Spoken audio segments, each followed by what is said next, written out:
untuk Ibu dan teman-teman sekalian. Terima kasih sudah bersedia meluangkan waktu untuk mendengarkan sedikit pemaparan dari materi kami, yang mana di sini kami akan menjelaskan tentang materi extension. Terlebih dahulu, perkenalkan kami dari kelompok 5 yang beranggotakan dengan saya sendiri, Cynthia Geraldine, dengan NPM 29041. Di sini saya bersama dengan ke-10 rekan tim saya, ada Kak Esther dengan NPM 18997, Kak Ripka NPM 19938, Kak Belgiana NPM 19973, ada Preti dengan NPM 29008, Nathanael NPM 29023, ada Mai dengan NPM 29030, Imam NPM 29037, Neti NPM 29044, Lea NPM 29046, dan Berkat Sudianto Gea NPM 29049. Sebelum kami mempresentasikan materi kami, izinkan saya terlebih dahulu untuk menyampaikan apa-apa saja nih poin-poin dari materi yang akan kami presentasikan saat ini. Nah, di sini yang pertama ada cerita singkat dari Louis Case yang akan kami jelaskan. Lalu kemudian kami juga akan memaparkan materi penting kami, yaitu tentang operan extension. Yang selain itu ada juga faktor kontrol yang mempengaruhi efektivitas operan extension. Dan bukan hanya kontrolnya, namun materi kami juga akan membahas perangkap dari operan extension dan pedoman efektif untuk operan extension. Untuk langsung mendengar pemaparannya, maka kita akan beralih ke rekan saya, yang mana ada Kak Esther untuk menjelaskan terlebih dahulu. Kepada Kak Esther, saya persilahkan. Saya Esther Silaban, NPM 18997. Di sini saya akan melanjutkan presentasi kelompok kami. Saya akan membahas tentang kasus Luz. Ketika Luz berusia 13 tahun, dia mulai mengeluh sakit kepala. Selama beberapa tahun berikutnya, dia menerima banyak sekali perhatian dari orang tua, sosial, dan profesional untuk sakit kepalanya. Selain itu, dia juga menerima banyak sekali komentar-komentar seperti ini. Kamu yang malang, itu pasti sangat menyakitkan. Biarkan aku memelukmu, yang mungkin membuat Anda merasa lebih baik. Saya turut prihatin akan kondisi Anda sekarang. Dan ada yang bisa saya bantu. Selain itu, keluhan Luz tentang sakit kepalanya sering membuat dia diizinkan di rumah daripada di sekolah. Pada usia Luz ke 26 tahun, Luz mengalami sakit kepala yang melemahkan hampir setiap hari. Beberapa pemeriksaan medis gagal mengidentifikasi dasar organik untuk sakit kepala Luz. Setelah penilaian ekstensif oleh terapis perilaku, yaitu Dr. Peter Aubacon, Lois setuju bahwa migrannya mungkin disebabkan oleh penguatannya dan mengatakan dia akan mencoba program perawatan perilaku individu yang sama ini memberikan pujian dan penguatan lainnya untuk perilaku baik, seperti berolahraga dan melakukan tugas rumah tangga. Penurunan sebuah perilaku dengan operan extension. Operan extension. Prinsip operan extension menyatakan bahwa jika seorang individu dalam situasi tertentu memancarkan perilaku yang diperkuat dengan sungguh-sungguh dan perilaku tersebut tidak diikuti oleh suatu penguat, maka orang tersebut kurang cenderung melakukan hal yang sama lagi ketika menghadapi situasi yang sama. Artinya adalah perilaku yang ada apabila tidak diberikan suatu penguat, maka perilaku individu tersebut akan berkurang. Bahkan tidak akan dilakukan lagi apabila menghadapi situasi yang sama lagi. Nah, contohnya itu adalah seorang anak. Nah, ketika seorang anak ini diberikan suatu penguat, yaitu diberikan es krim supaya dia bisa belajar sungguh-sungguh, tapi apabila pada suatu ketika anak itu tidak lagi diberikan es krim, maka dia tidak akan lagi mau belajar dengan sungguh-sungguh, karena itu dipengaruhi oleh penguat yang sebelumnya sudah diberikan, seperti itu. Nah, banyak sekali perilaku kita sehari-hari juga dipengaruhi oleh operan extension. Nah, contoh individu yang hanya melakukan aktivitas sehari-hari, mungkin dia akan diperkuat beberapa pengulangan dan belum diperkuat sebelum terjadi penurunan frekuensi yang sangat nyata. Nah, kita akan bisa melihat dari beberapa contoh yang akan saya jelaskan. Contoh operan extension yang mengikuti perilaku yang tidak diinginkan. Nah, jadi yang pertama itu pada situasi seorang anak kelas 4 ataupun berusia 4 tahun akan perilakunya itu seperti berbohong. Dia itu melakukannya di tempat tidur. Nah, ketika orang tuanya sedang berbincang dengan tamu di ruang tamu. Nah, respon yang ditunjukkan oleh anak adalah anak akan mulai membuat suara-suara binatang yang keras di tempat tidurnya.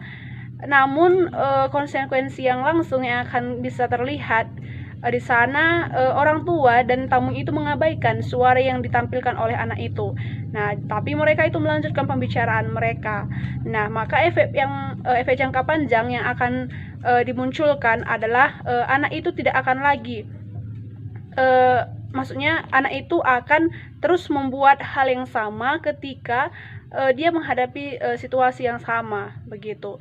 Karena tadi pada situasi pertama dia tidak ditanggapin oleh orang tuanya, maka pada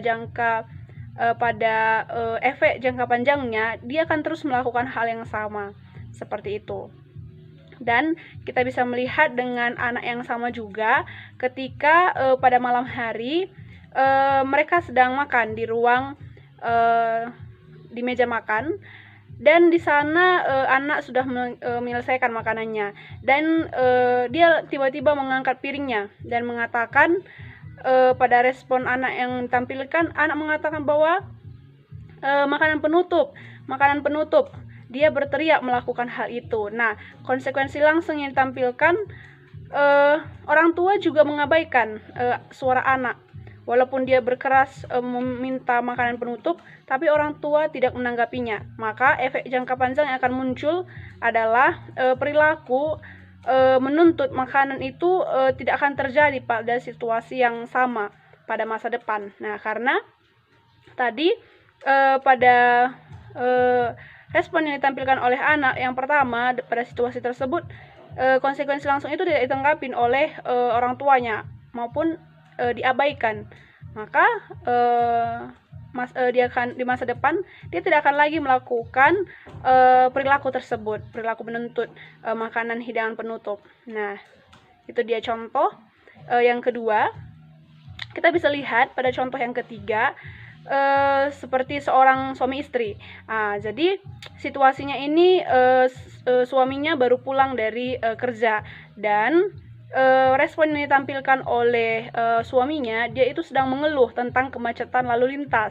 Nah, jadi konsekuensi yang langsung yang ditampilkan oleh istrinya itu, dia menyiapkan makan malam mereka, tapi mengabaikan, tidak memperhatikan keluhan yang disampaikan oleh suaminya. Nah, maka efek jangka panjang yang akan ditampilkan oleh suami, dia akan berkurang, tidak akan lagi mengeluh tentang kemacetan lalu lintas, karena tadi pada konsekuensi langsung istrinya itu tidak menanggapin apa yang disampaikan oleh suaminya ataupun keluhan tentang kemacetan yang disampaikan oleh suaminya. Nah, kita masuk pada contoh berikutnya. Pada situasi suatu ruang kelas, seorang anak baru saja menyelesaikan tugas yang diberikan oleh seorang gurunya. Nah, ketika itu respon yang ditampilkan oleh anak tersebut, dia itu mulai menjentikkan jari tangannya. Nah, di sana konsekuensi langsung yang disampaikan oleh gurunya tidak memperhatikan anak yang yang sudah menyelesaikan tugas itu. Malahan dia memperhatikan anak-anak yang lain yang menjentikkan tangannya lebih keras dan terus-menerus tanpa berhenti. Nah, jadi efek jangka panjang yang akan ditampilkan oleh anak tersebut, kemungkinan dia akan melakukan hal yang sama dengan anak-anak yang lain. Ketika dia sudah selesai, dia akan menjentikkan jari tangannya dengan sangat kuat dan juga tanpa berhenti melakukan hal tersebut di masa depan. Nah, contoh selanjutnya adalah ketika suatu situasi di suatu toko, di sana ada orang yang mengantri. Nah, untuk membayar barang belian mereka di kasir. Nah, jadi di situ respon yang ditampilkan, ada seorang yang dia mendorong orang-orang di depannya supaya dia duluan untuk dilayani oleh kasirnya.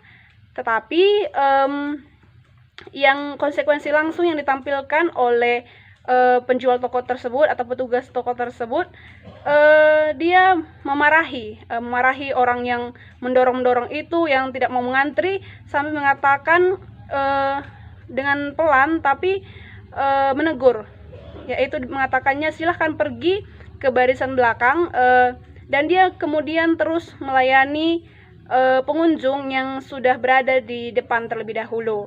Nah, jadi efek panjang yang bisa kita lihat bahwa pada masa depan pelanggan yang cenderung tadi mendorong ataupun tidak mau mengantri, dia tidak akan lagi melakukan hal serupa seperti itu di masa yang akan datang. Nah, jadi itulah beberapa contoh yang kita bisa tahu perilaku yang tampakkan yang berhubungan dengan operan extension. Nah, jadi perlu kita ingat bahwa operan extension ini hanyalah salah satu dari beberapa kemungkinan penyebab penurunan perilaku. Nah, jadi misalnya orang tua dari seorang anak, dia itu menerapkan suatu teguran kepada seorang anak yang selalu mengumpat. Nah, jadi anak itu ketika dia mulai mengumpat, maka orang tuanya akan berteriak, hentikan itu. Nah, maka ketika anak mendengarkan teguran dari orang tuanya, dia akan berkurang dan tidak akan lagi melakukan hal-hal yang sama lagi ataupun mengumpat. Nah, itu penurunan perilaku ataupun operan extension dengan cara menegur. Nah, ada juga dengan cara hukuman biaya tanggapan. Nah, ini akan kita pelajari pada bab 13.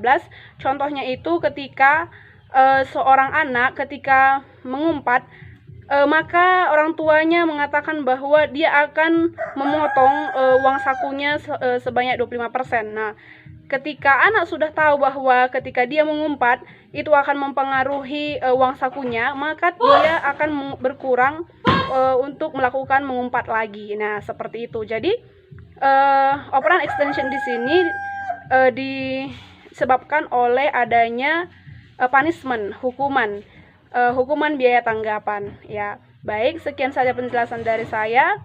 Terima kasih. Saya Belgiana Purba dengan NPN 199000073 akan melanjutkan materi yang selanjutnya, yaitu faktor kontrol yang mempengaruhi efektivitas operan extension. Nah, faktor-faktor kontrol yang mempengaruhi efektivitas operan extension ini ada beberapa, namun untuk yang pertama akan saya jelaskan. Yang pertama itu adalah control of reinforce. Menghilangkan atau mengurangi reinforce setelah perilaku dikurangi digunakan sebagai komponen dalam pertolongan yang efektif untuk hal intimidasi, yang merupakan masalah yang berkembang di sekolahan. Seperti yang kita ketahui, bullying dilakukan oleh teman sebaya menurut Salme Valley 2002. Sedangkan Ross dan Horner mengembangkan dan menguji guru dalam pelatihan untuk mengajar siswa kelas dasar dalam menahan reinforcement-nya. Misalnya mengeluh siswa yang menangis sebagai korban dan bersorak atau tertawa di hadapan teman-teman yang sedang memperhatikannya.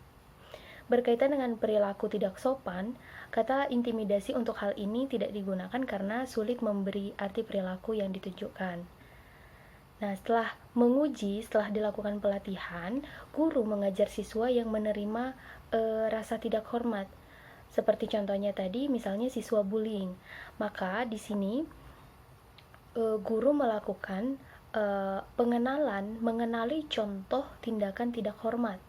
Nah, yang kedua itu mengatakan berhenti sambil mengangkat tangan, memberi isyarat berhenti setelah diberi tindakan tidak hormat kepada siswa bullying. Nah, yang ketiga, guru meninggalkan atau pergi. Siswa didorong juga untuk mengikuti rutinitas yang sama jika ia melihat siswa lain menerima sebuah penghinaan, kecuali bagian yang ketiga tadi, yaitu pergi, dilakukan dapat membantu si korban bullying. Dukungan terhadap bullying akan menurun secara signifikan Dan jika diperhatikan bahwa bantuan ini merupakan bagian dari program sekolah yang lebih panjang yang disebut dukungan perilaku positif menurut Horner, Sugeitot, dan Lewis Palmer. Penguatan yang diberikan oleh orang lain atau lingkungan fisik dapat membatalkan niat baik kita dalam menerapkan operan extension. Sayangnya sering sekali untuk meyakinkan orang lain tentang hal ini jika mereka tidak akrab dengan prinsip-prinsip penguatan positif dan penghilangan atau extension. Penting juga selama penerapan extension untuk memastikan bahwa penguat yang kita tahan adalah benar-benar mempertahankan perilaku yang tidak diinginkan. Kegagalan untuk melakukan ini tidak akan memenuhi definisi extinction dan perilaku yang tidak digunakan kemungkinan tidak akan berkurang. Untuk materi selanjutnya akan Baik, seperti yang kita ketahui, extinction sendiri adalah pengurangan daripada perilaku yang tidak kita kendaki dengan cara menahan atau tidak memberikan positive reinforcement yang selama ini memperkuat perilaku tersebut. Nah, faktor-faktor selanjutnya yang mempengaruhi efektivitas dari extension adalah extension combined with positive reinforcement. Extension akan lebih efektif jika dikombinasikan dengan positive reinforcement. Kombinasi dari keduanya akan lebih cepat menurunkan frekuensi dari perilaku yang tidak kita kehendaki dan mungkin sampai pada tingkatan yang paling rendah. Positive reinforcement sebaiknya tidak diberikan tepat saat perilaku tidak dikehendaki selesai dilakukan. Contohnya adalah seorang ibu mengabaikan tangisan anaknya yang terus-menerus meminta dibelikan es krim. Setelah tangisan usai, si ibu mengajak anaknya bercanda sambil memberikan sebuah pujian sebagai bentuk daripada positive reinforcement. Misalkan si ibu ingin menggabungkan penghentian tangisan dari anaknya dengan penguatan positif atau positive reinforcement untuk perilaku alternatif yang diinginkan. Hal ini seringkali tidak efektif untuk memperkuat seorang anak setiap beberapa detik untuk terlibat dalam beberapa perilaku yang diinginkan, seperti bermain dengan tenang, daripada perilaku yang mengganggu. Namun dimungkinkan untuk memulai dengan interval yang pendek dari perilaku yang diinginkan dan secara bertahap meningkatkannya ke interval yang lebih lama dan lebih mudah diatur. Misalnya, anak yang menangis secara tidak wajar tadi dapat diabaikan sampai dia berhenti menangis dan bermain dengan tenang selama 10 detik. Di akhir interval 10 detik, dia bisa diperkuat dengan adanya pujian. Selanjutnya, orang tua dapat memberikan periode bermain yang lebih lama secara berturut dimulai dari 15 detik, 25 detik, lalu 1 menit, dan seterusnya, sebelum memberikan reinforcement. Penting kita ketahui bahwa peningkatan persyaratan perilaku yang diinginkan dapat dilakukan secara bertahap. Jika tidak, perilaku yang tidak diinginkan tersebut kemungkinan akan terulang kembali. Dan juga perhatian harus diberikan untuk tidak memberikan reinforcement secara segera setelah perilaku yang tidak diinginkan seperti menangis atau hingga menangis berhenti, karena ini cenderung memperkuat perilaku yang tidak diinginkan tersebut daripada menguranginya.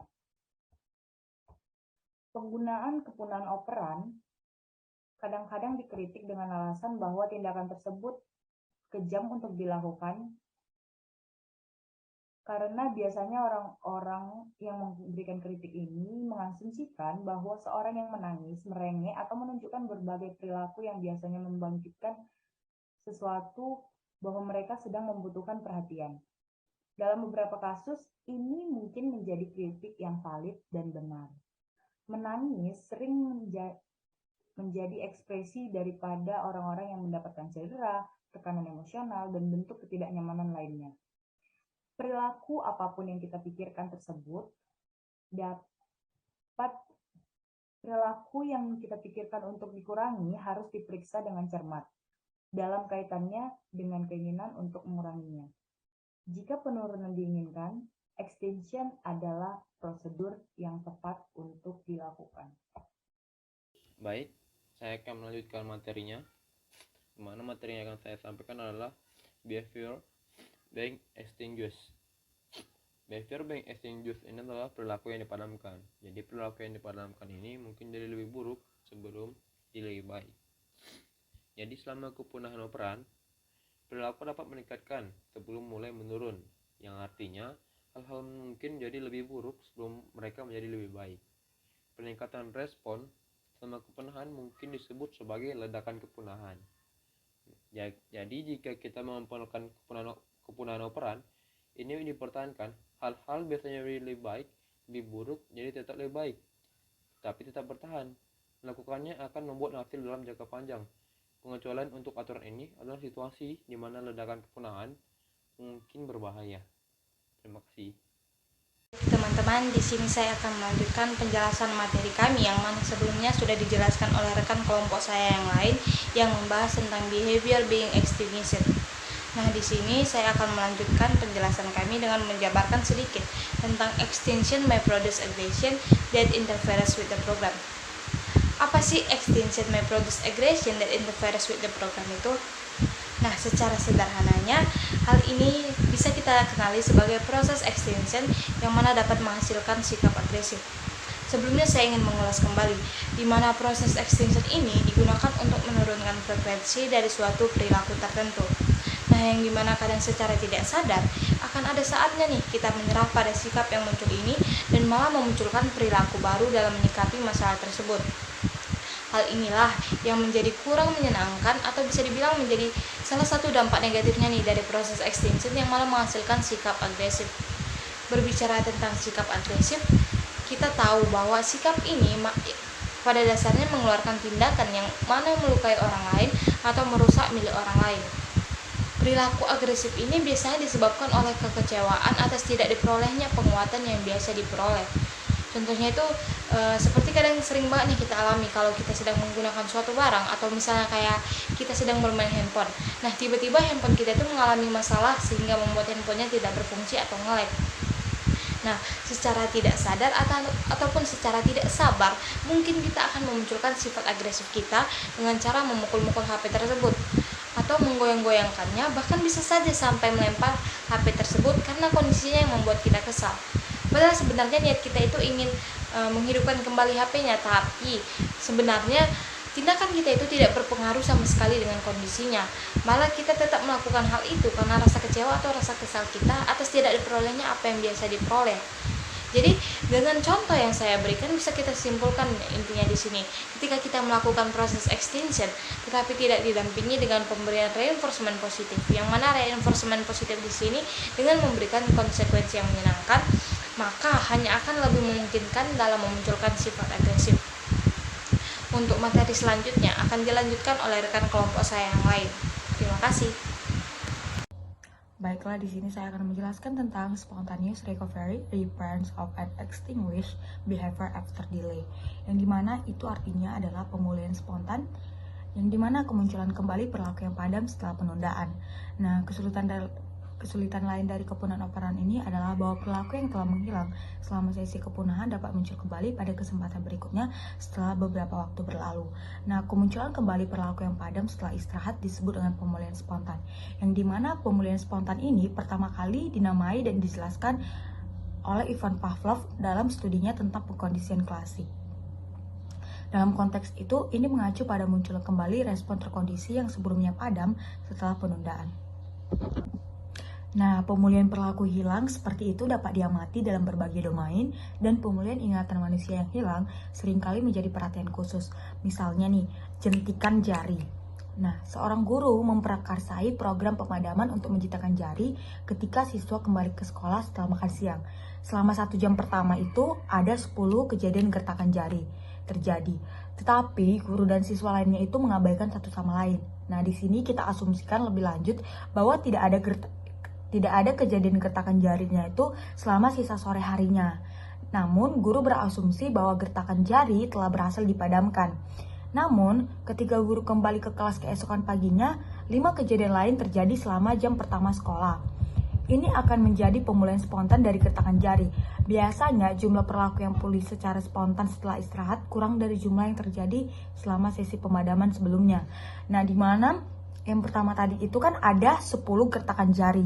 Nah, yang kedua ini setelah dia pemadaman, habis itu pemulihan lagi, dia itu menjadi 5 gertakan jari.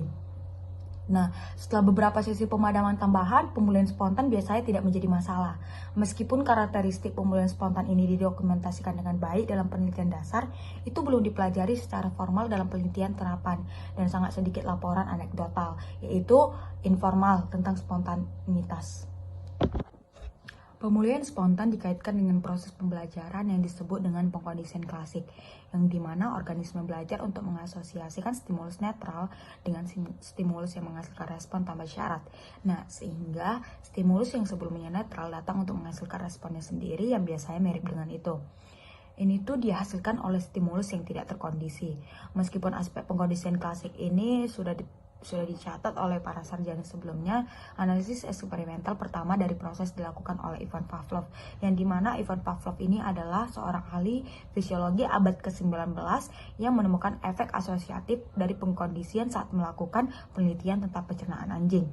Nah, untuk mempelajari pencernaan, Pavlov menyajikan berbagai jenis makanan kepada anjing dengan mengukur respon saliva mereka.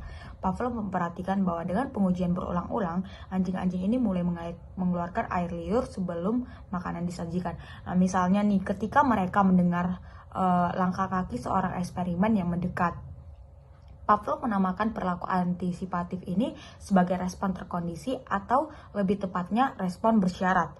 Nah, dia dan rekan-rekannya menemukan dan menerbitkan fakta-fakta dasar tentang proses ini yang kemudian disebut pengkondisian klasik atau Pavlov. Di antara fenomena yang diamati oleh Pavlov adalah pemulihan sebagian dari respon yang dikondisikan secara klasik setelah dipadamkan dengan menahan stimulus yang tidak terkondisi. Nah, pemulihan ini terjadi tanpa adanya rangsangan tanpa syarat lebih lanjut. Pavlov menyebut fenomena ini sebagai pemulihan spontan.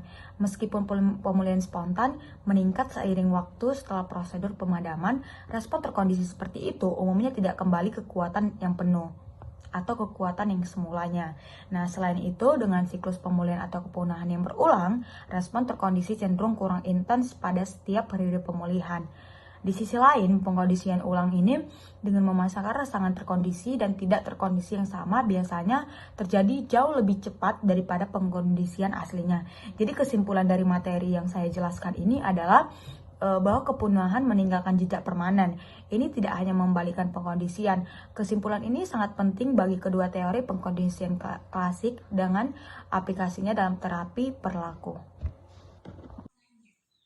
Baik, terima kasih untuk pemateri sebelumnya. Di sini saya akan melanjutkan materi presentasi kelompok kami, di mana saya akan menjelaskan terkait pedoman untuk aplikasi kepunahan operan yang efektif.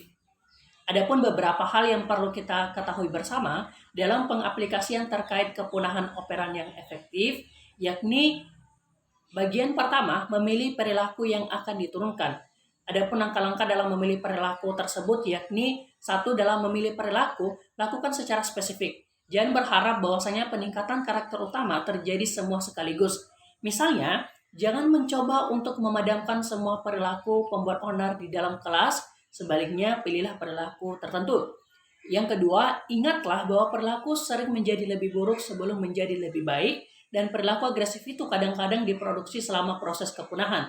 Oleh karena itu, pastikan bahwa keadaan sedemikian rupa sehingga Anda dapat menindaklanjuti dengan prosedur pemusnahan Anda. Selanjutnya, Anda juga perlu tahu di mana perilaku yang semakin buruk, serta Anda juga harus mempertimbangkan mana perilaku target yang mungkin terjadi. Contohnya mungkin tidak praktis untuk memadamkan amarah serta mengamuk di restoran karena tekanan sosial yang mungkin tidak dapat Anda tolak. Ketiga, pilihlah perilaku di mana Anda dapat mengontrol penguat yang saat ini mempertahankannya. Bagian kedua, pertimbangan awal, di mana langkah-langkahnya yang pertama, jika memungkinkan lacak seberapa sering perilaku target terjadi sebelum program kepunahan Anda, serta selama fase perekaman ini, jangan mencoba untuk menahan penguat untuk perilaku yang tidak diinginkan. Yang kedua, cobalah untuk mengidentifikasi apa yang saat ini memperkuat perilaku yang tidak diinginkan sehingga Anda dapat menahan penguat selama perawatan. Yang ketiga, identifikasi beberapa perilaku alternatif yang diinginkan di mana individu dapat terlibat. Dan yang terakhir, identifikasi penguat efektif yang dapat digunakan untuk perilaku alternatif lainnya. Selanjutnya, bagian ketiga, cobalah untuk memilih pengaturan di mana pemusnahan dapat dilakukan dengan sukses. Langkahnya yakni yang pertama, pastikan bahwa semua individu mengetahui sebelum program dimulai, kemudian menjelaskan bagian perilaku mana yang dipadamkan dan perilaku mana yang diperkuat. Pastikan semua yang akan datang dalam kontak dengan individu telah diminta untuk mengabaikan perilaku yang tidak diinginkan dan untuk memperkuat perilaku alternatif yang diinginkan. Bagian yang keempat adalah implementasi rencana. Langkah-langkahnya yakni yang pertama, beritahu individu tentang rencana tersebut sebelum dimulai. Kedua, mengenai penguatan positif untuk perilaku alternatif yang diinginkan. Pastikan untuk mengikuti aturan. Dan yang terakhir, setelah memulai program, bagaimana juga konsistenan dalam menahan penguatan. Terdapat 3 kemungkinan alasan kegagalan prosedur pemadaman operan, yakni yang pertama, perhatian yang Anda sembunyikan mengikuti perilaku yang tidak diinginkan bukanlah penguat yang mempertahankan perilaku. Yang kedua, perilaku yang tidak diinginkan adalah menerima penguatan intermain dari sumber lain. Dan yang terakhir, perilaku alternatif yang diinginkan belum cukup diperkuat. Periksa alasan ini dengan hati-hati jika butuh waktu lama untuk menyelesaikan prosedur kepunahan untuk mencapai keberhasilan. Demikian presentasi dari saya. Selanjutnya saya kembalikan kepada pemateri berikutnya. Terima kasih.